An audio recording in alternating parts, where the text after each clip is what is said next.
The council hall was silent. The large room was filled with important people. Men and women sat at long tables. Lights from tall screens glowed across their faces. They were all looking at one thing. The image on the main screen showed a blue planet. Earth. A red warning flashed. A voice from the speaker said the same message again and again. Outer human colonies had launched an attack on Earth. No one spoke.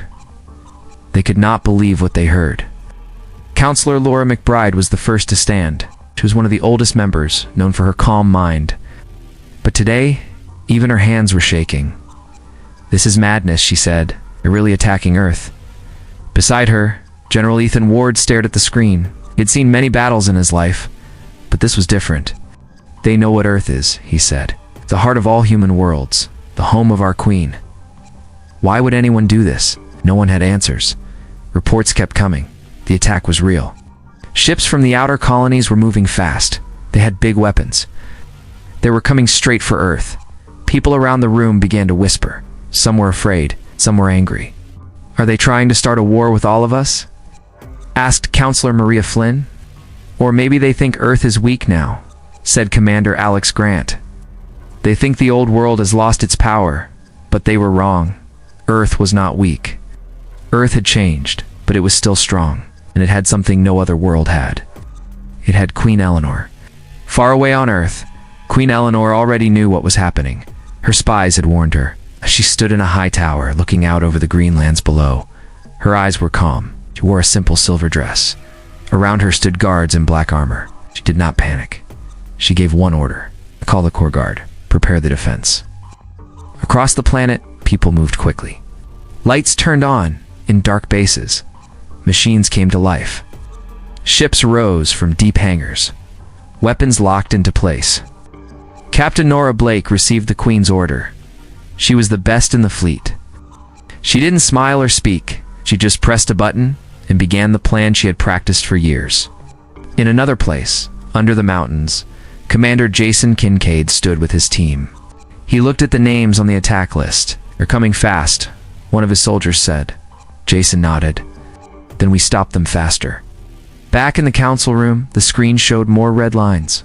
The enemy was getting closer. "They're still pushing forward," said a voice. Laura looked around. "They know what they're doing. They've planned this for years." General Ward crossed his arms. "Then they've made a mistake they won't live to forget." The council had one choice. They sent a message to Earth. "Defend yourselves. We stand with you."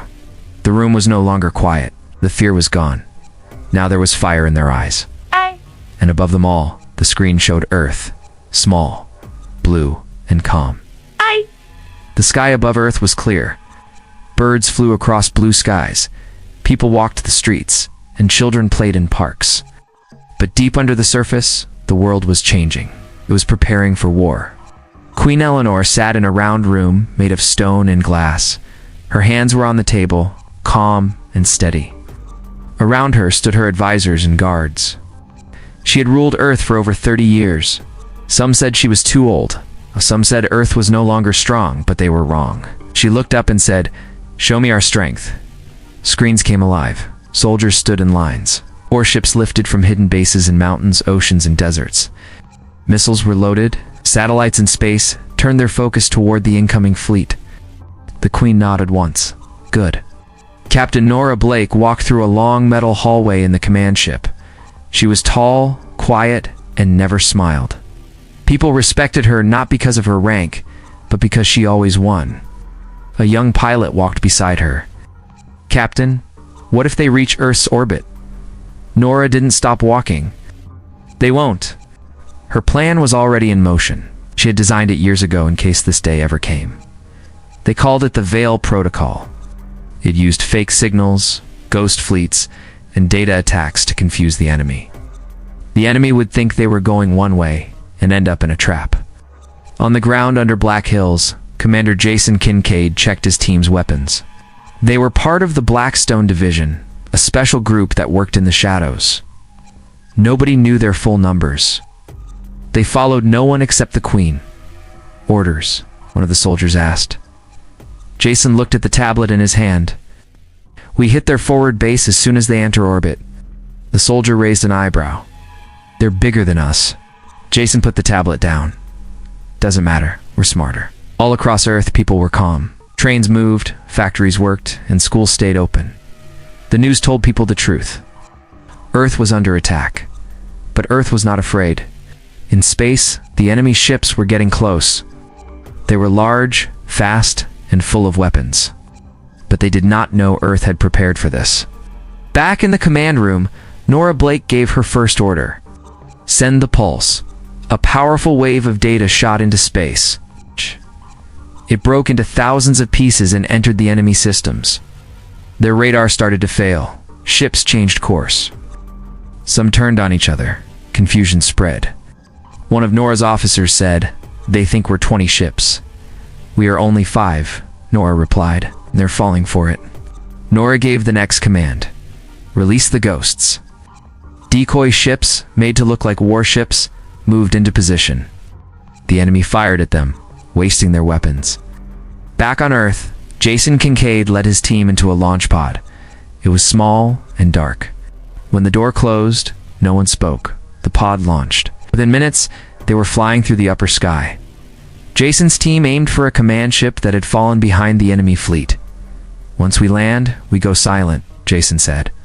His soldiers nodded. Queen Eleanor watched it all from her tower. She did not smile. She knew this battle was only the beginning.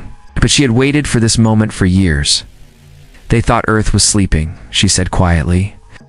"Let them learn we were only watching."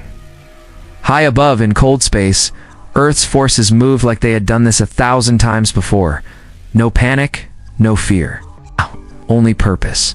The battle had not started yet. But Earth was already winning. The enemy fleet moved fast through space.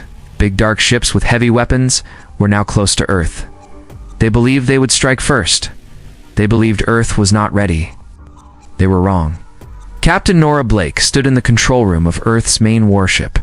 The lights around her blinked with soft sounds. Her officers sat at their stations, eyes focused. "They've crossed the first line," an officer said. Nora spoke with calm. "Start phase 2. Begin shadow move." One by one, Earth's real ships turned off their signals. They disappeared from enemy view. The fake ships stayed in place. The enemy aimed their weapons at the wrong targets. In deep space, the enemy fired. Explosions lit up the stars, but they were hitting empty ships made of cheap metal and false heat signals. As Nora watched the map, "They think they're winning." In truth, Earth's real fleet had moved behind the enemy, slowly, quietly back on the surface. Jason Kincaid and his team dropped through Earth's upper sky. Their pod shook from the speed. Lights inside blinked red. Jason looked at the timer. Less than 1 minute to landing. "Check weapons," he said. The soldiers nodded. No one spoke much. They had done this before. The pod hit the enemy ship hard. Doors blew open. Smoke filled the hallway. Jason and his team rushed out, moving fast and quiet. They took control of the hall in seconds. One soldier stayed behind to guard the pod. The rest moved forward.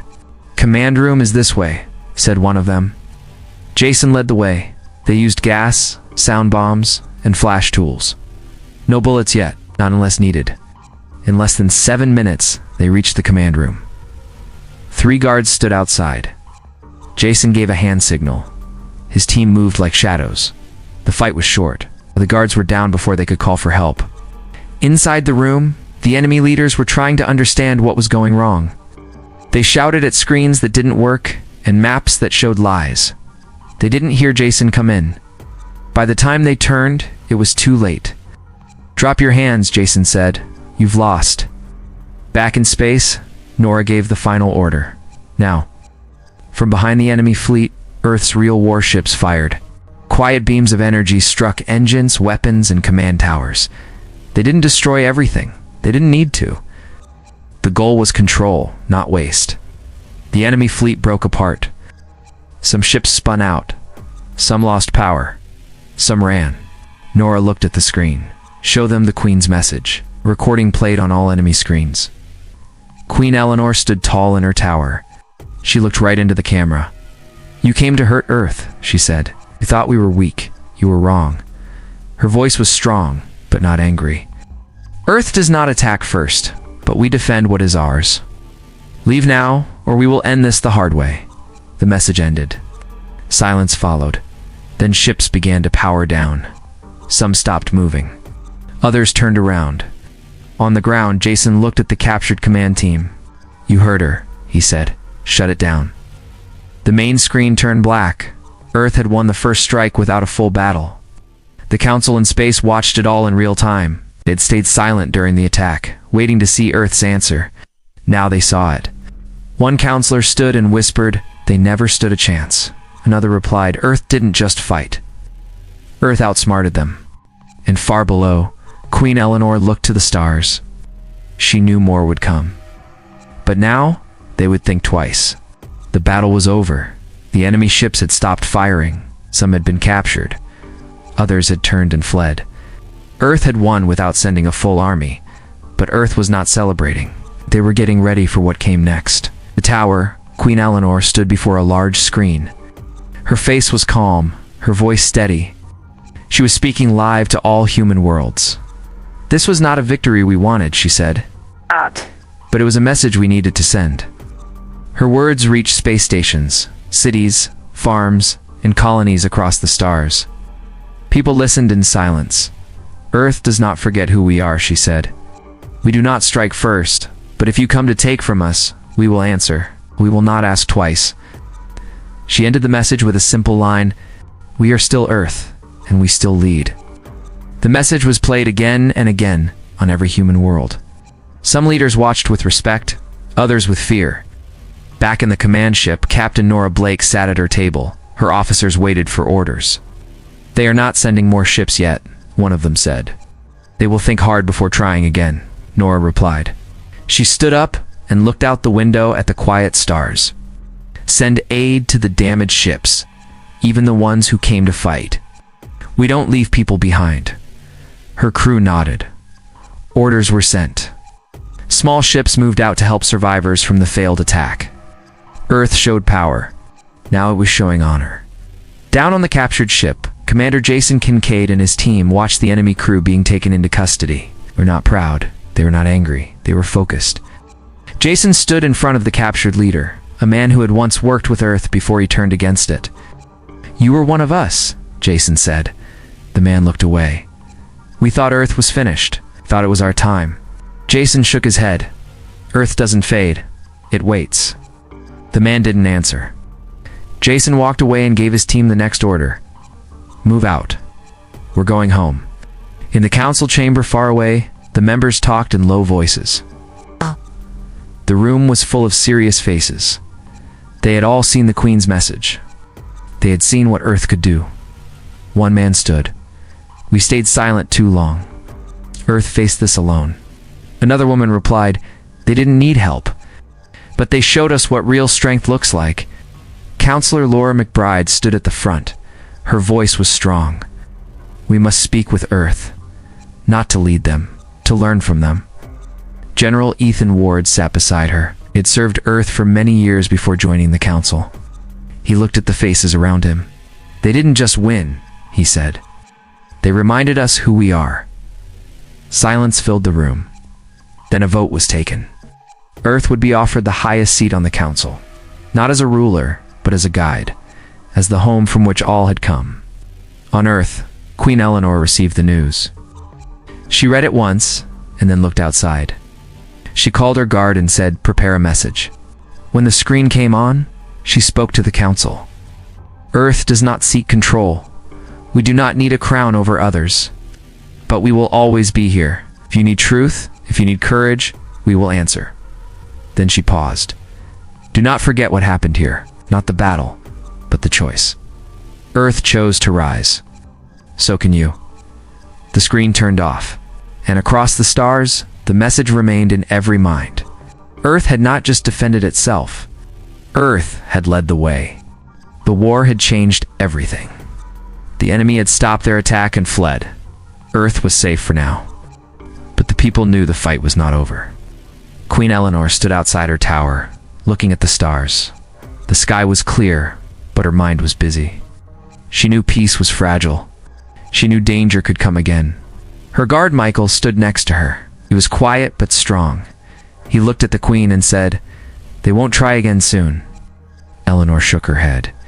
They may be afraid now, but fear does not last. Michael asked, "What will you do?" The Queen smiled slightly. "We will prepare. We will grow stronger. We will teach others to stand with us." Across Earth, the people worked harder than ever. Scientists built better machines. Soldiers trained every day. Farmers grew more food. Everyone felt the change. Captain Nora Blake was in the training field. New recruits followed her orders. She was strict but fair. She knew the next battle might be closer than anyone thought. "One young soldier?" Emma asked. "Captain, will Earth win if they come back?" Nora looked at her with steady eyes. "We will win because we never give up. We fight not just with weapons, but with our minds and hearts." On a space station far from Earth, the council met again. The war had shown them Earth's power and will. They wanted to listen. Counselor Laura McBride spoke first. "Earth showed us courage. We must work with them." General Ethan Ward agreed. "Their strength is a light for all humans. We can learn much from them." The council voted to send more help to Earth.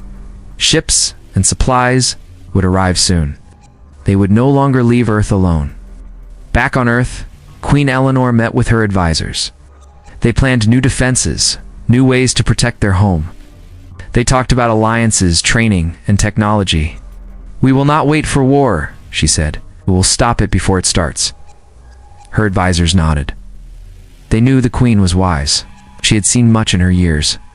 Far from Earth, the enemy leaders watched news of Earth's growing power. They were quiet. Some were angry. Some were afraid. One man said, "We underestimated Earth." Another replied, "Next time, we must be stronger." But it will not be easy. On Earth, life was changing. People smiled more, but worked harder. They knew their home was special. They knew their Queen would protect them. Emma trained with her friends. She felt proud to serve Earth. She wanted to be ready for any challenge. Captain Nora watched her soldiers and thought, "This is why we fight. For them. For the future." Queen Eleanor looked at the stars again. "Earth is not just a place," she said softly. "It is a promise. A promise that no matter what comes, we will stand tall." The sky was calm, but the future was full of hope and strength.